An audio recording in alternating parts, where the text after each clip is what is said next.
Welcome back to another video, guys. My name is Ben from Flow Brackets, and today we've got in this beautiful Aventador SVJ. It's an LP 770-4, and today I'm going to be showing you how to put number plates onto the rear of this car.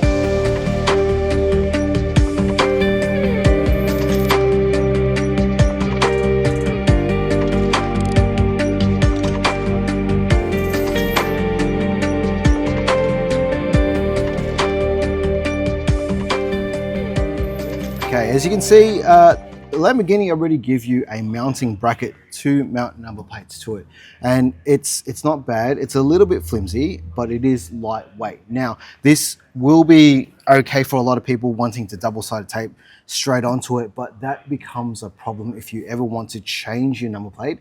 It's going to make a bit of a mess. But we have come up with a better mounting solution. We call this a rear miniature plinth, which is small, and this is going to allow you to run smaller footprint number plates so that you don't see excess material of the bracket on either side. So with that out of the way, let's take this factory bracket off. You'll need a Torx bit, which is a T30, to take out the 4 bolts holding it on.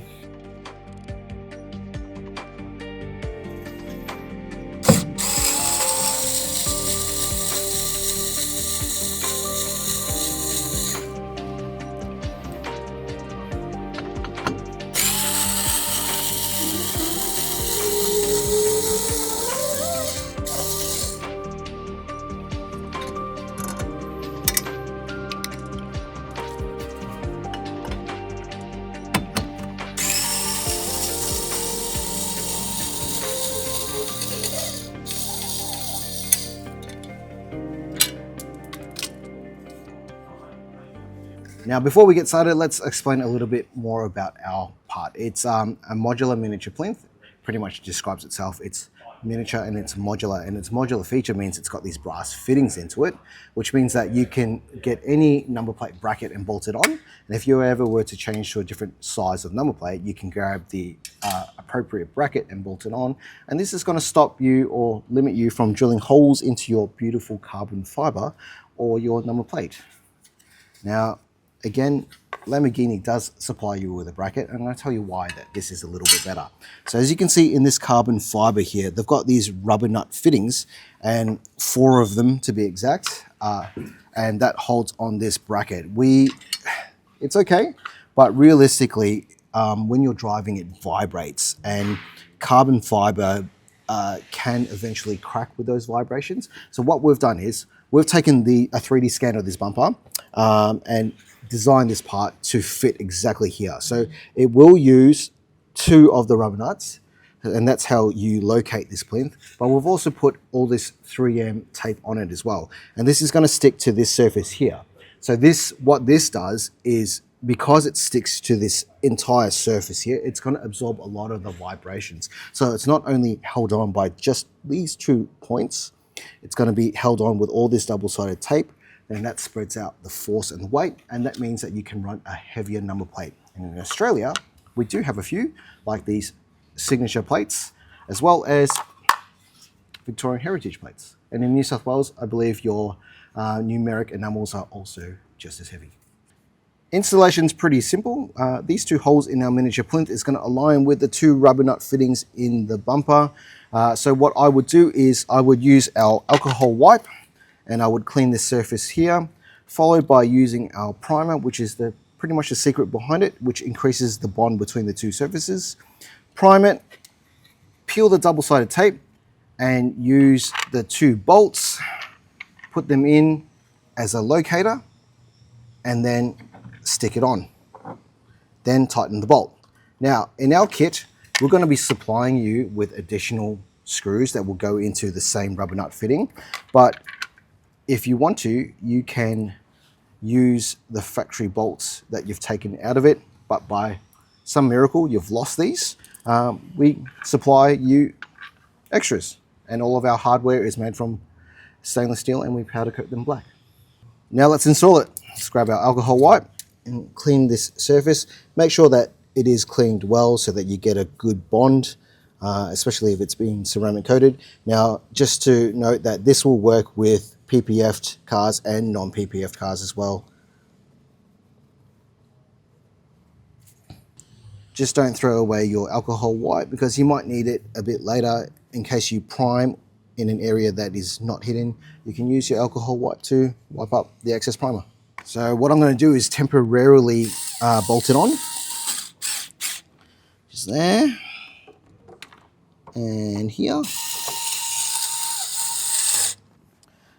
So that we can put some masking tape around it. And this is going to show us where not to put primer, or rather put primer in between the masking tape that you set out. Now we'll uninstall it one more time.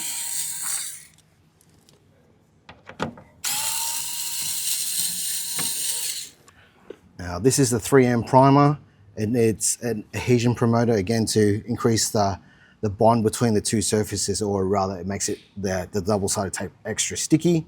If you uncover it, you're going to find this glass or plastic vial. Once you crack it, the liquid is going to leak out into the applicator pad. And once that happens, you can apply primer to this section here. So let's crack it. I'll show you what it looks like. Ugh. And then the liquid drops out, and then we can prime. Just apply it liberally, guys. After you've primed, let's remove the masking tape that we applied. And then I'm going to insert the bolts supplied into the two holes. This is going to help me align our miniature plinth to the factory fitting. Let's just flip it over while trying to hold the bolts in and peel the double-sided tape liner. Hope you can see this on camera. But these two bolts sticking out, align them with the rubber nut there and there, and stick your miniature plinth on. Don't stick it on too hard just yet. That's just going to stay there for the time being. Let's tighten these bolts. And this is going to help adhere it to the carbon fiber.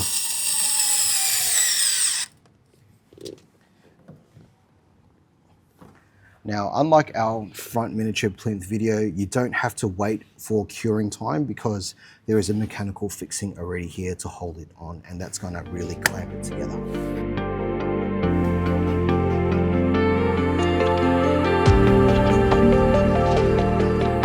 Now that the hard part is done, let's talk a little bit more about the rear miniature and modular plinth. Now this miniature and modular plinth can't be bought on its own. It's a two-part mounting solution. That means that you can't buy this by itself. You have to pair it and buy a matching number plate bracket that matches the style and size of your number plate. So for example, if you had Victorian signature plates, you would buy the Victorian signature bracket and then mount it on. Now its best feature is its modular system.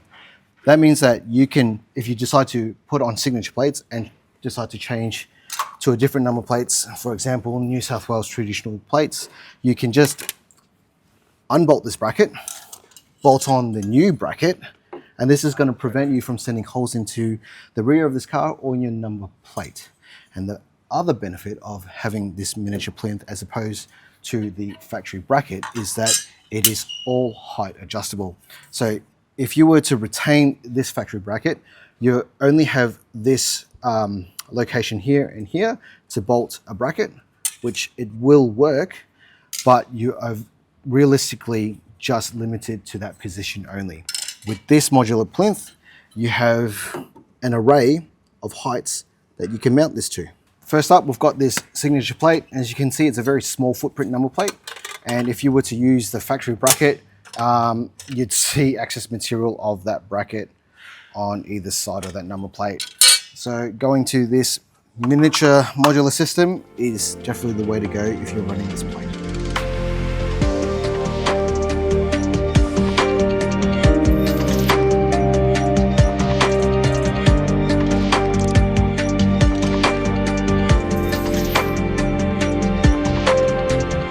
This is for the New South Wales traditional black plates.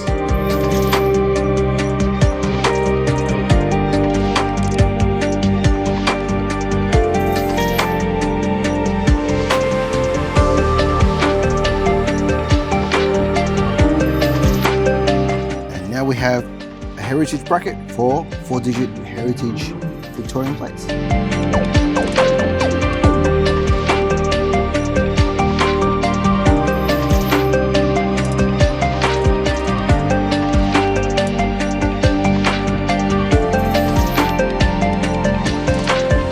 And there you have it, guys. That is the cleanest way to showcase your number plates onto an Aventador SVJ LP770-4. Now just remember, it is a 2-part mounting solution, and that means that you can't buy the rear miniature plinth by itself. You need to pair it with a matching number plate bracket that matches the style and size of your number plate. In this case, this customer is running Victorian 4-digit heritage plates, and he's therefore bought the appropriate bracket for that to complete the 2-part mounting solution. Now, if you haven't already watched our install for the front of this car, check it out in the description below. Thanks, guys. I hope you found this video useful, and thanks for watching.